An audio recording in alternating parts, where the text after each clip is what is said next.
தமிழ்நாடு முழுக்க நான் ஒரு பத்திரிக்கையாளராக பல சட்டமன்ற தொகுதியில் கேட்குறேன். நீங்கள் தாவேகாவுக்கு ஓட்டு போட்டிங்களா, விஜய்க்கு ஓட்டு போட்டிங்களான்னு. ஒரு குறிப்பிட்ட நபர்கள் ஒரு இன்னும் சொல்லப்போனால் ஸ்ரீவில்லிபுத்தூர்னு ஒரு சட்டமன்ற தொகுதி இருக்குது. அந்த தொகுதியில் குறைஞ்சபட்சம் 20,000 பேர் தான் தாவேகாவுக்கு ஓட்டு போட்டிருக்காங்க. ஆனால் எப்படி அங்கே தாவேகா எப்படி வெற்றி பெற்றது? அப்போ தமிழ்நாடு முழுவதுமாக ஒரு 80 தொகுதியில் இவங்க இவிஎம் மிஷினில் கையை வச்சு பாஜக எல்லா வேலையும் பண்ணிட்டாங்க. சோழி முடிஞ்சு போச்சு. அதாவது விஜய் சொத்து மதிப்பு எவ்வளவு, அவர் சொத்து குவிப்பில் ஈடுபட்டிருக்காரு அப்படிங்கிறத கண்டுபிடிக்கிறதுக்கு அருண்ராஜ் ஐஆர்எஸ்ங்கிற ஒரு அதிகாரி உள்ள வர்றாரு. உள்ள வந்து ஆவணங்கள்லாம் கண்டுபிடிக்கிறாரு. விஜய்கிட்ட சொல்லிட்டு போறாரு, நீங்க கட்சி தொடங்குங்க, இல்லைன்னா நீங்க ஜெயிலுக்கு போகணும். சொல்லி முடிஞ்சு போச்சு. அடுத்து இவர் கட்சி தொடங்குறாரு. அந்த கட்சிக்குள்ள அருண்ராஜ் ஐஆர்எஸ் உள்ள கட்சிக்குள்ள சேர்றாரு. ஒரு ஐஏஎஸ் அதிகாரியுடைய ராஜினாமா கடிதத்தை அவ்வளவு எளிதில் ஏற்றுக்கொள்ள மாட்டார்கள். பல 500க்கும் மேற்பட்ட ஐஏஎஸ் அதிகாரியுடைய ராஜினாமா கடிதங்கள் இன்னும் நிலுவையில் இருக்கு. அருண்ராஜ் ஐஏஎஸ் அதிகாரியோட ராஜினாமா எப்படி உடனடியாக ஏற்றுக்கொண்டது எப்படி? அதுபோல ஆதவ் அர்ஜுன் விசிகா கட்சியிலிருந்து எப்படி இந்த கட்சிக்கு வந்தாரு, தாவேகா கட்சிக்கு வந்தாரு. செங்கோட்டையன் நிர்மலா சீதாராமனை போய் பார்க்கிறாரு, அமித்ஷாவை பார்க்கிறாரு. அதுக்கப்புறம் தாவேகா கட்சியில இணைகிறாரு. எல்லாமே ஒரு டிராமா. இவருக்கு உயர் ரக பாதுகாப்பு பிரிவு யார் கொடுக்கறது? பாஜக கொடுக்குது.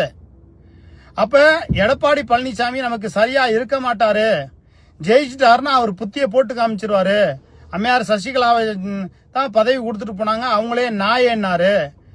ஓ பன்னீர்செல்வத்தை நீக்கினாரு, டிடிவி தினகரனை நீக்கினாரு, கேசி பழனிசாமியை நீக்கினாரு, வைத்தியலிங்கத்தை நீக்கினாரு. இப்படி எல்லாத்துக்கும் துரோகம் பண்ண எடப்பாடி பழனிசாமிய பாஜக நம்பல. அப்ப என்ன பண்றாங்க? இந்த இவிஎம் மிஷின்ல கையை வச்சுட்டாங்க அப்படின்னு நம்ம சொல்றோம். நீங்க கேட்கலாம், ஏங்க பாஜக ஒரு 4-5 தொகுதியில ஜெயிச்ச மாதிரி அவங்க நினைச்சா வச்சிருக்க முடியுமா? அப்படி நினைச்சா வச்சிருக்க முடியும். ஆனா அப்படி செஞ்சிருந்தா இவிஎம் மிஷின் தான் நேரடி குற்றச்சாட்டு அப்படிங்கறதுனால பொதுமக்கள்லாம் வெளியில வந்து சாலையில வந்து போராட்டம் பண்ணிடுவாங்க. வெளி உலகத்துக்கு தெரிஞ்சிடும். 4-5 பேர் பொதுநல வழக்கு போடுவாங்க. அப்ப என்ன ஆகும்? இவிஎம் மிஷினை தூக்கூட, அந்த மிஷின் வேண்டாம் அப்படிங்கிற நிலைமைக்கு வந்துடும். இதை தயாரித்த ஜப்பான், சீனா போன்ற நாடுகள் எல்லாம் இந்த இவிஎம் மிஷினை பயன்படுத்தவில்லை. அந்த மிஷின் மேல அவங்களுக்கு நம்பிக்கை இல்லை. ஆனா இந்தியா தொடர்ந்து பயன்படுத்துவதற்கான காரணம் என்ன?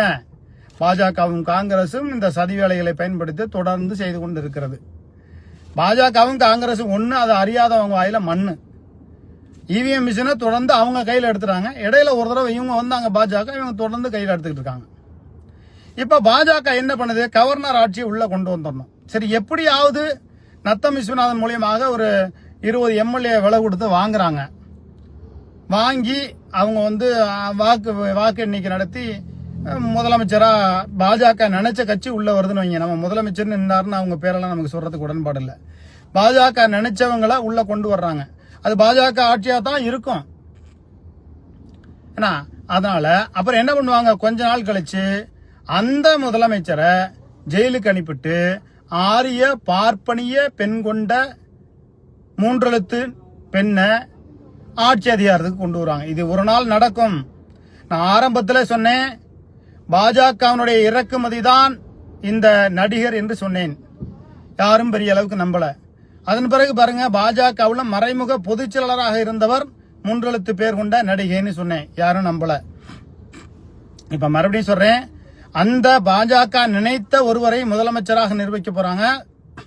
அதன் பிறகு ஒரு 6 மாச காலத்துல ஊழல் முறைகேடுகள் அது தொடர்ந்து நடக்கத்தான் செய்யும். அது நடந்த பிறகு விஜய் அந்த சம்பந்தப்பட்ட பாஜக சம்பந்தப்பட்ட யாரை கொண்டாந்து நிறுத்தணும்னு சொன்னாங்களோ அந்த நடிகர் மீது பல்வேறு வழக்குகள் நிலுவையில் இருக்கு. அதெல்லாம் மையப்படுத்தி சிறையில் தூக்கி வைப்பாங்க. அப்ப யார் முதலமைச்சர் அந்த இடத்துக்கு வர்றாங்க?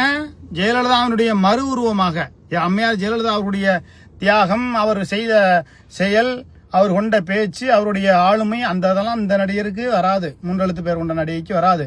ஆனா அந்த 3 எழுத்து பேர் கொண்ட நடிகையை முதலமைச்சராக கொண்டு வருவதற்கு ஓராண்டு காலத்திற்குள் பாஜக, RSS, பார்ப்பனிய கூட்டம் எல்லா வேலைகளையும் செய்யும். ஒண்ணு இல்லைங்க, திருச்சி மாவட்டத்தில் ரமேஷ்ங்கிற ஒரு சம்பந்தப்பட்ட ஒருத்தர் ஜெயிக்கிறாரு. திருவரங்கம் தொகுதிக்கும் ரமேஷுக்கும் எந்த விதமான சம்பந்தமும் கிடையாது. ஒரு தொகுதிக்கே சம்பந்தம் இல்லாத ஒருவர் வெற்றி பெறுகிறார் என்று சொன்னால் அது ஐயா கலைஞர், அம்மையார் ஜெயலலிதா, அந்த 2 பேரை தவிர யாராலையும் சாத்தியம் இல்லை. அப்ப உலக நாடுகளில் இருக்கக்கூடிய அனைத்து கிறிஸ்துவ எதுவும் அந்த மிஷின்ல கையை வச்சு எல்லா வேலையும் பண்ணி பாஜகவோட சேர்ந்து எல்லா சதி வேலைகளும் செஞ்சுட்டாங்க. இதனையெல்லாம் நம்ம வேடிக்கை பார்த்துட்டு இருக்கிற கொடுமை. இவங்களெல்லாம் போய் நம்ம முதலமைச்சர் நம்ம வாயால சொல்லலாமா? உதாரணத்துக்கு திருவரங்கத்தில் இருந்த சட்டமன்ற உறுப்பினர் நான் பழனியாண்டி இருக்கார்ல, அவர் ஒன்றிய செயலராக இருந்திருக்காரு, பல்வேறு பதவிகள் இருந்திருக்காரு, ஒரு முறை தோத்து இருக்காரு, அதுக்கப்புறம் தான் ஜெயிச்சிருக்காரு. ஆனா விஜய் எந்த அரசியல் பதவியிலும் இல்ல, மக்களுக்காக வேண்டி போராடல, எதுக்கும் நிக்கல, போகல, வரல. ஏங்க அப்பனா இந்த நாட்டில் கக்கனு அறிஞர் அண்ணாதுரை, புரட்சி தலைவர் எம்ஜிஆர் 30 ஆண்டு காலத்திற்கு மேல அரசியல் இருந்து அதுக்கப்புறம் தான் அவர் கட்சி ஆரம்பிக்கிறார். திமுக விட்டு வெளியில பல தியாகங்கள் இருக்கு. அதனால பாஜகனுடைய இறக்குமதியாக இந்த 3 எழுத்து நடிகர் இறக்கப்பட்டிருக்கிறார். அதுல முன்னாடி இப்ப பேரை சேர்த்துக்கிறாரு கிறிஸ்டினா. ஆனால் இது நிரந்தரம் அல்ல. இவர் ஆட்சியில் இருப்பது நிரந்தரம் அல்ல. இவர் ஜெயிலில் இருப்பார். ஆரிய பார்ப்பனிய கொண்ட பெண்மணி கொண்ட 3 எழுத்த பெண்ணை முதலமைச்சராக கொண்டு வருவதற்கு RSS கூட்டமும் பாப்பார கூட்டமும் பாஜகவும் அனைத்து வேலைகளையும் செய்யும். இந்த கேவலமான நிலைமையை நம்ம எல்லாம் பார்க்கணும்னு கொடுமை மிகப்பெரிய கொடுமையா இருக்கிறது. நிச்சயமாக அடுத்து 2 வருஷம் கழிச்சு ஒரு தேர்தல் நடந்து ஒரு திராவிட கட்சி ஆட்சிக்கு வந்தா நல்லா இருக்கும் அப்படிங்கறத எல்லாருமே எதிர்பார்க்கும். என்ன நடக்குதுன்னு பார்ப்போம். நம்ம செய்தியை அடிக்கடி பார்க்கறதுக்கு லகரம் டிவி அப்படிங்கிற ஒரு யூடியூப் சேனல், அதை நீங்க பாருங்க. நான் ஒரு பத்திரிகை ஆசிரியர், லகரம் பத்திரிகை ஆசிரியர், மலைக்கோட்டை விவசாய சங்கத்தினுடைய தலைவர். நன்றி, வணக்கம்.